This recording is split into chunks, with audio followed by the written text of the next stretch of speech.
बोलছি चलिए आज मगरिब के टाइम में आप हमारे साथ नमाज पढ़ेंगे, इंशाल्लाह पढ़ेंगे ना भाई, चलेंगे ना आज हमारे साथ। ओके बुझाছি আমরা 3-4টা লোক যখন 4-5 জন मिला घाट नेड़ा हाथ नेड़ा जब बुझेते लगी तो ना हाओ मगर कुछ हमको बहुत डर लगता है, हमको मस्जिद जाने में बहुत डर लगता है। अरे साला मस्जिद যেতে তোকে ডর লাগছে আর মানে কি ব্যাপার? मस्जिद আল্লাহর ঘর যেতে তোকে डर लगता है, কেন डर लगता है?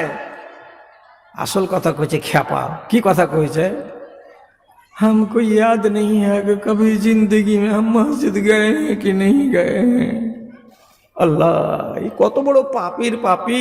কইছে আমার মনেই আসে না যে জীবনে আমি মসজিদে গেছি কি যাইনি, কোনোদিন নামাজ পড়েছি কি পড়িনি, কোনোদিন লা ইলাহা পড়েছি কি পড়িনি, এগুলো আমার জানাই নাই, আমি জীবনে জানি না। তাহলে আমার মতন লোকটাকে মসজিদে